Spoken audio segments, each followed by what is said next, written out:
कृषि दर्शन कार्यक्रम में आप सभी किसान भाई बहनों का स्वागत है। झुमकी बहन का जोहार और साथ ही साथ गंदरू भाई की तरफ से भी किसान भाइयों को नमस्कार। हाँ, मुझे मालूम है आप हमारे किसान भाई बहनों को ले जाने वाले हैं कृषि समाचार की ओर, है ना? तो चलिए हम देखते हैं कृषि समाचार। आइए देखें। नमस्कार, कृषि समाचार में आपका स्वागत है। मैं हूं गौतम।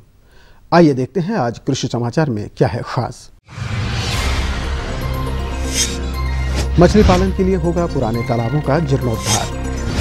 दुधारू पशुओं के लिए लाभदायक चारा है जय। सफल किसान से मुलाकात सुफल महतो के साथ।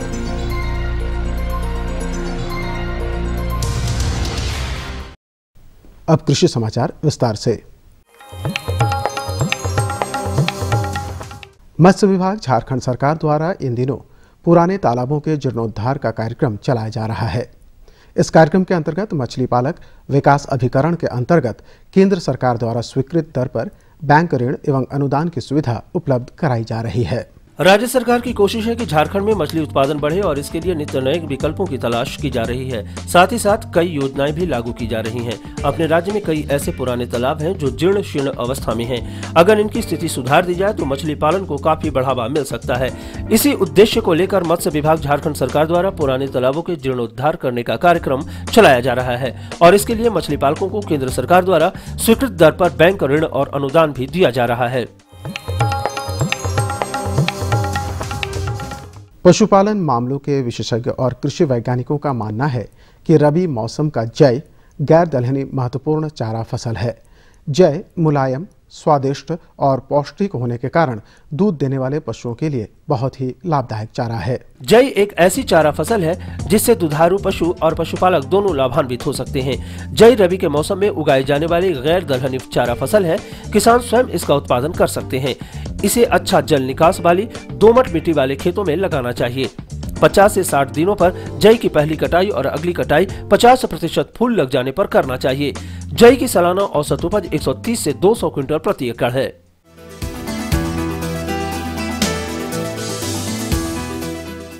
गुलाब फूल की खेती के लिए जाड़ा का मौसम सबसे उपयुक्त है। जो किसान अभी गुलाब की फसल लगाए हुए हैं वो फसल में लगने वाले कीड़े मकोड़े और खरपतवार के नियंत्रण के लिए प्लास्टिक मल्चिंग का इस्तेमाल करें। मल्चिंग खेतों की नमी बरकरार रखने में भी सहायक होता है। ये तो सभी जानते हैं कि बरसात के बाद जाड़े का मौसम आता है। बारिश की समाप्ति के बाद जाड़े तक मिट्टी में पर्याप्त नमी बची रहती है और इसी मौसम में होती है गुलाब की खेती। गुलाब के फसल से किसान भाई बेहतर उपज लेना चाहते हैं तो मल्चिंग विधि अपनाएं। ऐसे समय में हम नमी को बनाए रखने के लिए भी इन जो मल्चिंग वगैरह जो हम बात करने वाले हैं खरपतवार नियंत्रण पर, मल्चिंग का इफेक्ट हम देखेंगे कि नमी को बनाए रखने में साथ ही साथ खरपतवार नियंत्रण दोनों काफ़ी महत्वपूर्ण होता है। आपको मैं बतला दूं कि मल्चिंग जो कि हम कवर करते हैं पौधे को, आप इसको आप देख भी पाएंगे कि हम कैसे पौधे के बीच में आप प्लास्टिक को बिछाते हैं, साथ ही साथ पुआल को बिछाते हैं ताकि इसके जो खरपतवार होते हैं, घास हैं, उसकी बढ़ोतरी रुक जाए। जो किसान देर से गेहूं की बुआई कर रहे हैं वो इस फसल से बेहतर उत्पादन प्राप्त करने के लिए गेहूं के उन्नत प्रभेद गंगा, सोनाली और राजेश्वरी लगाएं। ये सिंचित भूमि के लिए अनुशंसित है। साथ ही इसमें बेहतर उपज देने की क्षमता भी है। कई किसानों के साथ कई दफा कुछ व्यक्तिगत कारणों से या विषम परिस्थितियों की वजह से समय से गेहूं की बुआई नहीं हो पाती है तो वो देर से गेहूं की बुआई करते हैं। किसान अगर इन दिनों गेहूं की बुआई कर रहे हैं और सिंचाई की सुविधा उपलब्ध है तो उन्हें कुछ खास अनुशंसित किस्मों वाले गेहूं लगाने की सलाह दी जाती है। ये अनुशंसित उन्नत प्रभेद हैं Ganga, Sonali, Rajeshwari, HUW 234, NW 1014, HD 240-2 और HW 2045।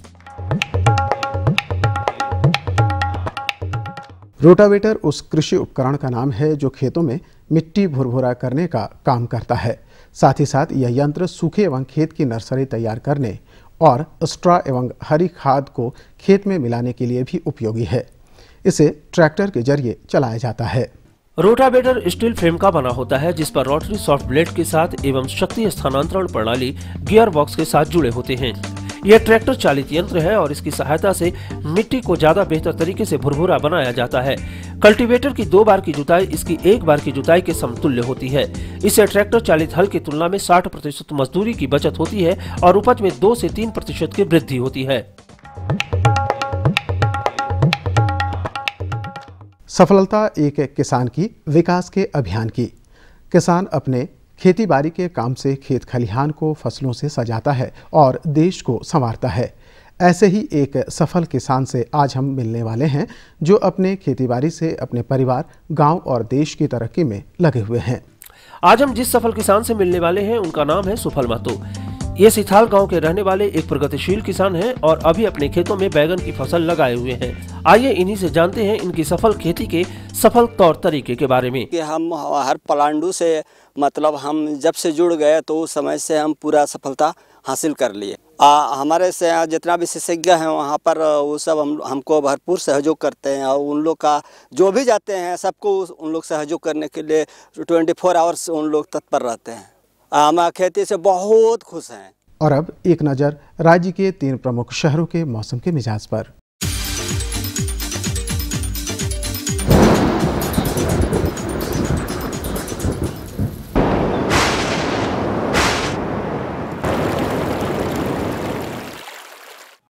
राज्य के 3 प्रमुख नगरों के 10 तापमान इस प्रकार हैं। रांची का न्यूनतम तापमान 12.2 डिग्री सेल्सियस और अधिकतम 27.2 डिग्री सेल्सियस। जमशेदपुर का न्यूनतम तापमान 13.4 डिग्री सेल्सियस और अधिकतम 28 डिग्री सेल्सियस। मेदिनीनगर का न्यूनतम तापमान 9.9 डिग्री सेल्सियस और अधिकतम 29 डिग्री सेल्सियस। और अब मंडी भाव में आइए नजर डालते हैं अनाजों के भाव पर।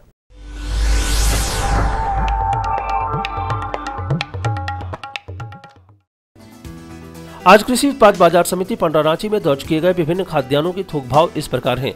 चावल मोटा 2000 रुपए से 2100 रुपए, चावल मध्यम 2200 रुपए से 2300 रुपए, चावल उत्तम 2400 रुपए से 2500 रुपए, गेहूं 1400 रुपए से 1500 रुपए, चना 5100 रुपए से 5300 रुपए, दाल अरहर 6600 रुपए से 7000 रुपए, दाल मसूर 4300 रुपए से 4600 रुपए, दाल चना 5900 रुपए से 6300 रुपए, सरसों तेल 10200 रुपए से 10300 रुपए, चीनी 3500 रुपए से 3600 रुपए, आलू 1200 रुपए से 1300 रुपए और प्याज 1250 रुपए से 1300 रुपए प्रति क्विंटल रहा।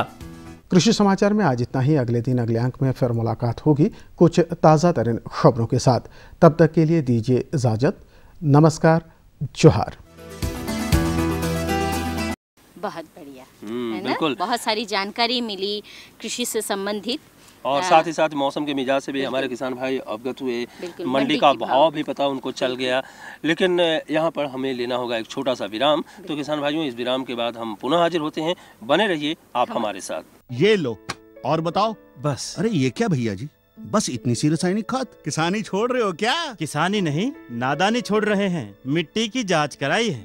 अब तो लाला जी जितनी जरूरत है उतने ही उर्वरक खेत में डालेंगे। हाँ, किसान भाई आज ही अपने जिले की नजदीकी भूमि परीक्षण प्रयोगशाला में मिट्टी की जांच जरूर करवाएं और मिट्टी में पोषक तत्व, नमी व पौधे के विकास को देखते हुए केवल जरूरत के अनुसार ही पोषक तत्व डालें। और हाँ, मिट्टी में गंधक, जस्ता, बोरोन जैसे सूक्ष्म पोषक तत्वों का पता लगाना भी न भूलें। उर्वरक और जैविक खाद के सही उपयोग से भूमि का उपजाऊपन बनाए रखें, उत्पादकता बढ़ाएं, खर्चा घटाएं और बहुमूल्य विदेशी मुद्रा बचाने में भी सहयोग दें। और हाँ, धीमी गति से नाइट्रोजन उपलब्ध कराने वाले उर्वरकों जैसे नीम लेपित यूरिया को प्राथमिकता दें और यूरिया का पत्तों पर छिड़काव करें। अरे वाह, तू तो सचमुच समझदार हो गया रे। अधिक जानकारी के लिए संपर्क करें जिला कृषि अधिकारी या किसान कॉल सेंटर। अम्मा खाना दे दो ना। सबर कर गोलू, अभी दाल नहीं गली है। तू फिक्र ना कर गोलू की अम्मा, अब की बार अपनी दाल खूब गलेगी। क्या मतलब जी? अब की बार NFSM के तहत दाल की पैदावार को बढ़ाने के तरीकों को दिखाने के लिए देश में 1000 क्षेत्र चुने गए हैं, जिसमें हमारा इलाका भी आ गया है। पर इससे हमें क्या फायदा? हमें 5 एकड़ खेती के लिए खाद और कीटनाशक के अलावा बढ़िया बीजों की एक मिनी किट भी मिलेगी। इतनी दाल का करेंगे क्या जी? अरे भगवान, सरकार ने दलहन का समर्थन मूल्य भी खूब बढ़ा दिया है। और इनकी खरीद का भी पूरा इंतजाम कर लिया है। इससे आमदनी बढ़ेगी और फिर हमारा गोलू अच्छे स्कूल में जाकर के कृषि वैज्ञानिक बनेगा। हाँ। विराम के बाद एक बार फिर से स्वागत है हमारे सभी किसान भाई बहनों का। चलना है हमारे साथ कारू दादा और मंगरा दादा के पास। बिल्कुल, कारू दादा और मंगरा दादा को आप ही की तरह हमारा इंतजार रहता है और हमें भी इंतजार रहता है भाई कि कारू दादा और मंगरा दादा के माध्यम से हम आपको जानकारी उपलब्ध करवाते हैं। बिल्कुल सही कहा। तो चलना चाहिए। चलिए, ये है मंगरा दादा और कारू दादा भी, तो हम अपने कार्यक्रम में दोनों का स्वागत भी करते हैं। हाँ। और हम किसान भाइयों के लिए एक बार फिर से हम जानकारी की कुछ बातें बताना चाहते हैं कि किसान भाई, अगर आप कीटनाशकों का प्रयोग कर रहे हैं तो उसका प्रयोग किस तरह से करना है, किस तरह से उसका रख रखाव करना है, इन तमाम बातों की जानकारी आपको होनी चाहिए। तो चलिए इसी पर देखते हैं एक छोटा सा कार्यक्रम। जी हाँ।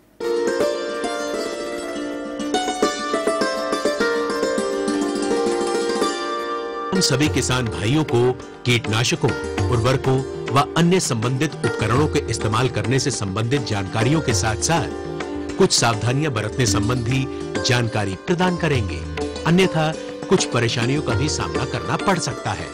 इसलिए जरूरी है कि हम कीटनाशकों और संबंधित उपकरणों का उचित ढंग से इस्तेमाल करें और अधिकतम लाभ के हकदार बने। इसके लिए जरूरी है कि हम कुछ हिदायतों का पालन करें, जैसे कि कीटनाशक को खरीदते समय उसकी असली पैकिंग और उस पर लिखी एक्सपायरी डेट की जांच अवश्य कर लें। कीटनाशकों और खाद्य वस्तुओं का साथ साथ परिवहन ना करें और ना ही उन्हें एक स्थान पर साथ साथ रखें। कीटनाशक को सिर पर रखकर, कंधे पर रखकर या फिर पीठ पर रखकर नहीं लाना चाहिए, क्योंकि इसके प्रभाव में आने वाले व्यक्ति की तबीयत खराब हो सकती है। कीटनाशक लाने ले जाने में इस्तेमाल किए जाने वाले वाहन को पानी से अच्छी तरह अवश्य धोएं, अन्यथा उसमें रखी जाने वाली वस्तुएं भी खराब हो सकती हैं। साथ ही इस वाहन का उपयोग अन्य खाद्य वस्तुओं के रखने के लिए ना करें, अन्यथा इसके विषैले प्रभाव के कारण बड़ी दुर्घटना हो सकती है। कभी कभी तो इस कारण मृत्यु भी हो सकती है। इस बात को हमेशा याद रखें कि कीटनाशक को घर से दूर स्टोर करें और उस जगह को ताला लगाकर रखें जहां कीटनाशक रखा गया है। कीटनाशक का इस्तेमाल करने से पहले उसके डिब्बे पर संलग्न पत्रक पर लिखी जानकारी अवश्य पढ़ें और इसकी उचित खुराक का ही इस्तेमाल करें। यह भी जरूरी है कि हम कीटनाशक की उचित मात्रा का ही प्रयोग करें। इसकी कम या ज्यादा मात्रा फसल को नुकसान पहुंचा सकती है। कीटनाशकों का घोल तैयार करते समय व उनके छिड़काव के समय हमेशा याद रखें कि बच्चे और जानवर इसकी पहुंच से दूर रहें, अन्यथा परेशानी हो सकती है। कीटनाशक घोल बनाने के बाद इसका इस्तेमाल शीघ्र कर लें, अन्यथा इसकी उपयोगिता कम होती चली जाती है। विशेषज्ञों की सलाह के अनुसार उपयुक्त उपकरणों का इस्तेमाल किया जाए।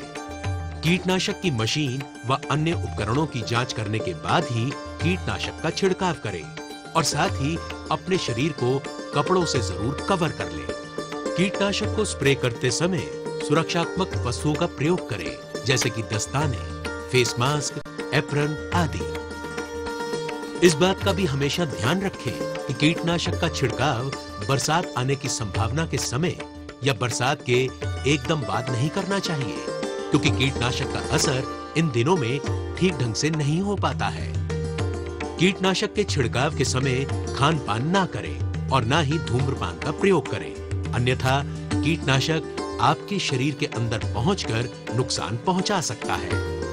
इसके अलावा कीटनाशक का छिड़काव करते समय खाने की चीजें खेत पर ना रखें, अन्यथा कीटनाशक के प्रयोग से खाद्य वस्तुएं भी विषैली हो सकती हैं, जो हमारे जीवन के लिए हानिकारक सिद्ध हो सकती हैं।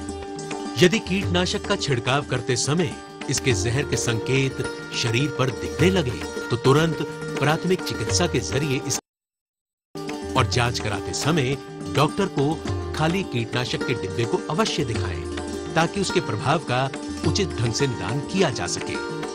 कीटनाशक का छिड़काव की गई भूमि पर चेतावनी के संकेत अवश्य लगाएं, ताकि बचा जा सके। कीटनाशक के इस्तेमाल के बाद डिब्बे को तोड़कर बंजर भूमि में गहरा गड्ढा खोदकर दबा दें या फिर न कर। कीटनाशक का उपयोग करने के उपरांत व भोजन करने से पहले हाथ और मुंह साबुन से अवश्य धोएं। यदि हम सावधानी नहीं रखेंगे तो कीटनाशक हमारी त्वचा और शरीर को भी नुकसान पहुंचा सकते हैं और शरीर में प्रवेश करने से सांस लेने की समस्या के साथ साथ शरीर के अंदर भी कई प्रकार के विकार हो सकते हैं। जी हाँ, यदि हम खेती बाड़ी करते समय सही व उचित मात्रा में कीटनाशकों का उपयोग बचाव के तरीकों को अपनाते हुए करेंगे तो न केवल हम अपनी पैदावार बढ़ाने में कामयाब हो सकेंगे बल्कि विकास और खुशहाली लाने में भी कामयाब हो जाएंगे। और ये सब संभव होने लगेगा यदि हम सभी कृषि की छोटी छोटी लेकिन उपयोगी नीतियों और पद्धतियों का इस्तेमाल आधुनिक ढंग से करते हुए आगे बढ़ेंगे। जी हाँ, कृषि उपज बढ़ाने के लिए उचित जानकारी के साथ चलने में ही समझदारी है। छोटा था लेकिन बहुत बढ़िया था, है ना? बिल्कुल। और इन सारी बातों को आपको एकदम ध्यान में रखना है, अपने जेहन में गांठ बांध करके रखना है कि किस तरह से हमें कीटनाशकों का रखरखाव करना है और उसका प्रयोग करना है। और अब और कुछ जानकारी की बातें, दादा लोग कुछ कोई समस्या हो जो हमारे किसान भाई की भी वो समस्या हो तो हम उस पर भी बात करना चाहेंगे। तो हम तो पूछे थे ना कि देर से गेहूं का बुआई किया तो उसका कैसे वैज्ञानिक खेती करेंगे, लेकिन कारू भाई तो एकदम टाइम से लगाए हैं। हाँ वही तो इस बार मैंने अब जैसे समय पे लगा दिए तो समय पे भी लगाया हुआ गेहूं का देखभाल होना चाहिए। तो कैसे उसका उचित देखभाल होगा उसको बताएंगे तो बहुत अच्छा बात रहेगा। बिल्कुल सही बात है। और किसान भाई भी हमारे यही सोच रहे होंगे कि अभी तो गेहूं का मौसम है भाई, रबी का मौसम है, रबी फसलों का मौसम है। किसान भाई आपने भी गेहूं अपने खेतों में लगा के रखा होगा और उसकी समुचित देखभाल कैसे करनी है ताकि आपको अधिक से अधिक उत्पादन मिल सके। तो चलिए इस विषय पर हम जानकारी दिलवाते हैं हम अपने विशेषज्ञ डॉक्टर सूर्य प्रकाश जी से। आइए चलें।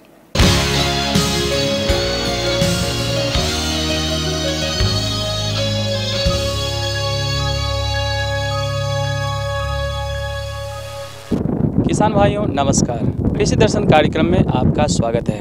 किसान भाइयों, जैसा कि आप जानते ही हैं, जो वर्तमान समय में गेहूं की बुआई हमारे युद्ध स्तर पर किसान भाई कर रहे हैं। आज हम इसी संदर्भ में बात करेंगे और हमारे बीच हैं कृषि विशेषज्ञ डॉक्टर सूर्य प्रकाश जी। सबसे पहले स्वागत है आपको इस कार्यक्रम में। तो आप हमारे किसान भाई को बताएं वर्तमान समय में जो गेहूँ की बुआई है वो क्या है और किसान भाई कैसे करें। प्यारे किसान भाइयों जोहार, मैं एक संदर्भ में गेहूं की खेती के संदर्भ में प्रकाश डालना चाहूँगा। दरअसल हमारे यहाँ गेहूं की फसल जो है दो इसमें समय से बुआई की जाती है और देर से बुआई की जाती है। तो वर्षा आधारित खेती के लिए तो सही समय बुआई का होता है वो अक्टूबर माह में, अक्टूबर के अंतिम सप्ताह में होता है। तो उस समय हमारे किसान भाई उसको फसल को अगर लगा चुके हैं तो उसकी देखभाल के लिए क्या करना चाहिए, कैसे करना चाहिए, उसमें कौन कौन सी सस्य क्रियाएँ की जाए और साथ ही जो समय से जिनके पास सिंचित सिंचाई की उपलब्धता है उसकी समय से बुआई जो किसान भाई हमारे किए हैं उसकी बुआई हम समझते हैं वो कर चुके होंगे और अभी फसल करीब 20 से 25 दिन का हो गया होगा। तो इस संदर्भ में मैं किसान भाई से ये कहना चाहूँगा कि जैसे ही हमारे फसल 20-21 दिन के बाद हो गई तो आप एक सिंचाई अवश्य कर दें। ये सिंचाई बहुत ही अति आवश्यक है क्योंकि इस समय जड़ निकलते हैं और साथ ही कल्ले की फूटते हैं। कल्ले फूटने और जड़ निकलने के बीच में की जो ये अवस्था है ये बहुत ही क्रिटिकल अवस्था है जिसमें कि पानी देना अति आवश्यक है। तो मैं किसान भाइयों से पहला निवेदन करूँगा कि उनकी फसल अगर 20-25 दिन की हो गई हो तो उसमें वो पानी की जरूर व्यवस्था कर दें, सिंचाई अवश्य कर दें। सिंचाई करने के बाद जैसे 1-2 दिन के बाद उसमें जो नाइट्रोजन की मात्रा हो, मैं किसान भाई से कहना चाहूँगा कि जो सिंचित अवस्था में जो समय से बुवाई की जाती है गेहूं की फसल की उसके लिए 150 केजी प्रति हेक्टेयर के दर से हम नाइट्रोजन का अनुशंसा करते हैं। उस 150 केजी प्रति हेक्टेयर को हम 3 भाग में बांट देते हैं। एक भाग तो हम बुवाई के समय ही डाल देते हैं, दूसरा जो नाइट्रोजन की मात्रा है अभी दे देते हैं। तो सिंचाई के बाद उसका जरूर बुरकाव कर दें, यूरिया का बुरकाव समय से कर दें ताकि हमारी जो फसल है उसकी वानस्पतिक वृद्धि सही से हो पाएगी। अभी भी हमारे कुछ किसान भाई हैं जो गेहूं की खेती की शुरुआत नहीं किए हैं और वो करना चाह रहे हैं, उसके लिए अनुकूल समय क्या है और उसे आप क्या कहना चाहेंगे? जी, ये तो मैं बता रहा था कि समय से जिनकी बुवाई हो चुकी है या जो वर्षा आधारित खेती कर चुके हैं। और बात ये आती है कि हमारे किसान भाई, हमारे झारखंड राज्य में धान एक प्रमुख फसल है। धान के बाद जैसे ही खेत खाली होता है हमारे किसान भाई उसमें गेहूं लगाना चाहते हैं। तो ये सामान्यतः इस धान की कटाई में कुछ देर हो जाती है, इसलिए देर से बुवाई भी हम अपने किसान भाई को कहते हैं कि आप देर से बुवाई भी किया सकता है। तो इसके लिए दिसंबर जैसे ही पहला पखवाड़ा शुरू हुआ, हम किसान भाई को कहेंगे कि उसके लिए खेत का प्रिपरेशन करें और उसके लिए अपना गेहूं की तैयारी, गेहूं की फसल लेने हेतु अच्छी तैयारी करें। दूसरा चीज़ मैं ये कहना चाहूँगा कि खरीफ फसल में जो अभी बता रहे थे कि हम 21 दिन 25 दिन का क्रॉप अगर फसल हो गया हो तो उसमें ध्यान देना है कि अंतः क्रिया जो है, इंटर कल्चर ऑपरेशन जिसको हम कहते हैं, उसको करना भी अनिवार्य है, ताकि ऐसा करने से जितने भी हमारे खरपतवार घास में फसल में जो भी खड़े हुए खरपतवार हैं वो हमारे पौधे को नुकसान न पहुंचाएं, वो उनके बढ़वार में दिक्कत न करें। तो इसके लिए वो खरपतवार का नियंत्रण अवश्य करें। इसके लिए इंटर कल्चर ऑपरेशन या तो खुरपी से उनकी निकाई कर दें। हो सकता है आप हमारे किसान भाई अगर ज़्यादा जागरूक हैं तो वो खरपतवार नियंत्रण रसायन का भी प्रयोग कर सकते हैं। इसके लिए 1-2 रसायन है जो कि बहुत ही कारगर है, जैसे सल्फोसल्फुरोन करके आता है, इसका ट्रेड नेम लीडर और टोटल करके बाज़ार में उपलब्ध है। तो हमारे किसान भाई अगर 20 दिन की भी फसल है तो उसमें उसका कर सकते हैं, उसके बुरकाव कर सकते हैं, जिसका कि 1 ml पर लीटर ऑफ वाटर करके उसका यूनिट आता है, उसको मिला के हम बुरकाव कर सकते हैं, जिससे कि जितने भी खरपतवार हैं यहाँ सारे पर नियंत्रण किया सकते हैं। हमारे फसल को कोई नुकसान इसमें नहीं हो सकता है। गेहूं की खेती के लिए, अच्छी पैदावार के लिए आप किसान भाई को क्या सलाह देना चाहेंगे? गेहूं की फसल में जैसे बताया कि 100 अगर हमारी सिंचित अवस्था में समय से बुवाई की गई है तो 150 केजी नेत्रजन, 60-80 केजी स्फुर और 40 केजी पोटास की हम ये करते हैं, छिड़काव करते हैं अपने फसल में। और उसका नेत्रजन का 3 भाग में ये डिस्ट्रीब्यूट करके हम लोग अलग अलग 3 भाग में उसको फसल में देते हैं। अब दूसरी बात, जैसे बता ही रहे थे कि खरपतवार नियंत्रण हो गया। खरपतवार नियंत्रण के बाद जैसे ही हमारी फसल बड़ी होती है तो बहुत सारे कीट तो करीब नहीं लगता है गेहूं की फसल में, पर जो आपका रोग है, 1-2 रोग यहाँ आता है। हालांकि हमारे झारखंड में नहीं के बराबर रोग का ये प्रभाव है, प्रकोप है गेहूं की फसल में, फिर भी कुछ लोग जैसे लूज स्मट जिसको कहते हैं वो आ जाता है, रस्ट कभी कभी कहीं देखा जाता है। तो इसके लिए हमारे किसान भाई आगे के लिए याद रखें कि हमारा जो बीज का उपचार बहुत महत्वपूर्ण है। बीज का उपचार अगर वो सही से कर दिए होते तो कभी भी किसी प्रकार का रोग हमारे फसल में नहीं आएगा। इसके लिए प्लांट बैक्स, बीटा बैक्स, सारे हमारे कवकनाशी ये हैं, रसायन हैं, जिसका कि प्रयोग हम कर सकते हैं। 2.5 ग्राम प्रति केजी ऑफ सीड के अनुसार प्रति 1 केजी सीड के लिए 2.5 ग्राम हम उसका पाउडर यूज़ कर सकते हैं। दूसरी बात, अगर रोग आ गया है हमारे बाद में, अभी तो 20-21 दिन की फसल है, जैसे ही ये बड़ी होगी तो हो सकता है रोग आए। और ख़ास करके जो लूज स्मेट की बात की है, ये उस अवस्था में आता है जब हमारे बाली निकलने लगते हैं, बाली करीब करीब बड़े हो जाते हैं, पकने की अवस्था में होती है। तो उस समय कुछ भी नहीं, किसान भाई सिर्फ उसका नियंत्रण, उसको उखाड़ के फेंक सकते हैं। जो भी रस्ट का है उसके लिए उसको हम, जो भी पौधा है उसको हम उखाड़ फेंकेंगे। यही हमारे किसान भाई को मैं सलाह देना चाहूँगा। और साथ ही जब कटाई की बात आएगी तो उचित, जब हमारी फसल मैच्योर हो जाएगी, जब हमें परिपक्वता की स्थिति में आ जाएगी, तब हम उसकी उचित कटाई कर देंगे, फिर उसके देखभाल सही से वो थ्रेशिंग और ये कर देंगे। दूसरी बात, एक चीज़ और कहना चाहूँगा कि हमारे किसान भाई जो अपने ही बीज को सुरक्षित रखते हैं अगले फसल के लिए, इसके लिए मैं एक किसान भाई से कहना चाहूँगा कि अपनी फसल में, अपनी खरीफ फसल में जब वो पकने की अवस्था में आने वाली हो तो उससे 10 दिन 15 दिन पहले कुछ पौधे को वो अब जो अच्छे पौधे उनको देखें, चुनाव कर लें और उसका एक अलग से थ्रेशिंग करें, उनकी कटाई करें, उसकी दौनी करें, थ्रेशिंग करें और उसका रख रखाव करें। रख रखाव में क्या होता है कि गेहूं में जो सामान्यतया बहुत सारे कीड़े लग जाते हैं भंडारण के समय, तो उसके लिए इंसेक्टिसाइड्स जो कीटनाशी हैं उसका प्रयोग वो करें, ताकि उनका जो वो बीज के लिए अगले साल के लिए बीज का होगा वो अच्छा से सही ढंग से रह पाएगा, किसी तरह का उसमें कीट का प्रकोप नहीं होगा। अरे मजा, बहुत अच्छा लगा। लेकिन कि दोनों चीज हम लोग जाने, देर से भी गेहूं लगाए हैं, उसके बारे में भी हमने पिछले सप्ताह अपने किसान भाइयों को जानकारी दी थी, और इस बार जो जिन्होंने समय से लगाया है तो उसके बारे में का उचित देखभाल करेगा। कारू भाई आप तो बुझे, एकदम बुझे, हम भी बुझ गए और जो हमारे किसान भाई हमसे जुड़े हैं अभी वो भी बुझ गए। बिल्कुल। और अगर नहीं बुझे हैं कुछ तो हमें जरूर खत लिखिए। इसके लिए हम अपना पता आपको बता देते हैं ताकि आप अपने सुझाव और समस्या दोनों हमें लिख करके भेज सके। हमारा पता है कार्यक्रम कृषि दर्शन, कृषि प्रकोष्ठ द्वारा केंद्र निदेशक, दूरदर्शन केंद्र, रातू रोड, रांची, पिन संख्या 834001। तो किसान भाइयों, आपके खतों का हमें इंतजार रहेगा और इसी के साथ अब हम सबों को दीजिए अनुमति। नमस्कार।